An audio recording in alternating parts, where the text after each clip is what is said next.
ওনাকে দেখে আমি আরও লুকিয়ে লুকিয়ে থাকি। আমার ওনার সামনে যেতেও ইচ্ছে করে না। নাচানাচি আনন্দ করে সবাই যখন ক্লান্ত, ফজরের আগে আগে করে ঘুমিয়ে যাওয়ার জন্য সবাই ঘরে ঢুকতেছি, তখন ভাবি আমাকে ডাকে, বলে কাউসার হামিদ ডাকতেছে। ভাবি আমার ব্যাগগুলো বের করে গুছাইতেছে। ওনার নাকি কি ইমার্জেন্সি কাজ পড়েছে, চলে যেতে হবে। আমি বললাম আমি কেন যাব, ওনাকে যেতে বলো। মা বলল বিয়েটা গুরুত্বপূর্ণ না, স্বামীটা গুরুত্বপূর্ণ। ভাবি অবশ্য অনেক জোর করে বলেছে যেন বিয়েটা খেয়ে বিকেলে রওনা দিই। আমি আসতে চাইনি, আমাকে জোর করে নিয়ে এসেছে। বাবুনি তখন ঘুম, মেহেদিও ঘুম। মেহেদিকে ডেকে তুললো আর বাবুনিকে আমার কোলে দিয়ে গাড়িতে তুলে দিল। উনি গাড়ি চালাচ্ছেন। সকালে রাস্তা অনেক ফ্রি থাকে, যার কারণে 3 ঘন্টায় চলে আসি ওনার বাসায়। আজ অনেক মাস পর ওনার বাসায় আসি। বাবুনি আর মেহেদিকে বিছানায় শুইয়ে দেই। উনি আমাকে টানতে টানতে অন্য রুমে নিয়ে গিয়ে দরজা বন্ধ করে দিয়ে বলে, তোমার সমস্যা কি? আমার আবার কি সমস্যা হবে? জামাইয়ের ভালো লাগে না, জামাইয়ের সাথে কথা বলতে ভালো লাগে না, অথচ পরপুরুষদের ঠিকই ভালো লাগে। ওখানে এতগুলো ছেলের সাথে নাচতেছো, ওদের হাত ধরে ধরে, কাজিনের বন্ধুদের সাথেও নাচতেছো। আমি তো একা নাচি নাই, আমার মেয়ে কাজিনও ছিল, দেখেন নাই? আর ওখানে অনেক নানিও ছিল। পেট দেখিয়ে নাচতে ভালো লাগে, শুধু জামাই ভালো লাগে না। আমি চুপ করে রইলাম, কোনো কথা আর বলি নাই।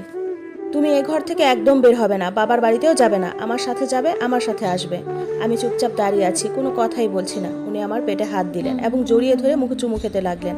আমি হাত সরিয়ে দিয়ে বললাম, আমি ক্লান্ত, ঘুমাবো। আমি তো তোমাকে একটু আদর করছি।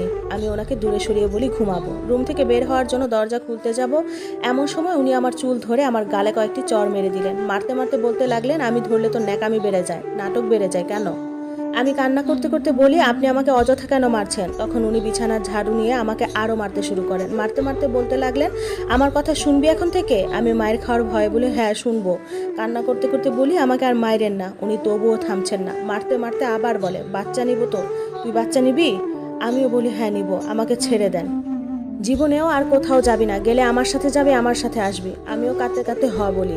মায়েরকে ভূতেও ডরায়, আমি একা বাসায়, কেউ ধরার নাই। আমাকে খুব মেরেছে, মায়ের থেকে বাঁচতে এসব বলেছি।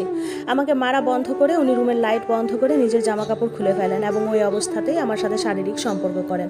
আমাকে শলার ঝাড়ু দিয়ে মেরেছে, পুরো শরীর দাগ আর লাল হয়ে আছে। খুব অসহায় ছিলাম সেই সকালটাতে। মায়ের ব্যথায় আমার জ্বর উঠে যায়। আমি সারাদিন বিছানা থেকে উঠতে পারি নাই। তার মধ্যে বাচ্চারা এত বিরক্ত করতেছিল, আমার সেদিন মরে যেতে ইচ্ছে করেছে। আমি 5 দিন অনেক কষ্ট পেয়েছি জ্বরে। তার মধ্যে ঘরের কাজ, বাচ্চাদের দেখাশোনা, ওনার সাথে দরকার ছাড়া কথা বলতাম না। যতটা পারতাম এড়িয়ে চলতাম। আমার এইচএসসি পরীক্ষার রেজাল্ট দেয়, আমি ফার্স্ট ডিভিশনে পাশ করি। আমাকে ভার্সিটিতে ভর্তি হতে মানা করে, কারণ উনি বাচ্চা নেবেন। এর মধ্যে আমি মেহেদীর সহপাঠীর মায়ের পরামর্শে এবং ওনার সাহায্যতে 3 মাস মেয়াদি ইঞ্জেকশনটা মারি। জন্ম নিয়ন্ত্রণ পদ্ধতি গ্রহণ করি। উনি আমাকে হাসপাতালে নিয়ে গিয়ে ইঞ্জেকশনটা মারিয়ে দেন।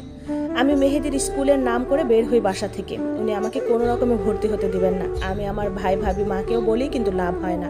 এর মধ্যে আমার আপার পেনশনের টাকাগুলো পেয়ে যায়। আপা সরকারি চাকরি করত, তার মৃত্যুর পর তার পেনশন দিয়ে দেওয়া হয়। কাউসার হামিদ পুরো টাকা মাকে দিয়ে দেয়। উনি 1 টাকাও রাখেন না। আমার মা নিতে চায়নি, কিন্তু জোর করে দেয়। পরে আমার মা ব্যাংকে বাচ্চাদের নামে টাকাগুলো রেখে দেয়। প্রতি পিরিয়ডের ডেটে তিনি অপেক্ষায় থাকে এবার কনসিভ হলো কিনা। ইঞ্জেকশন মারার পর থেকে আমার পিরিয়ড অনিয়মিত হয়ে যায়।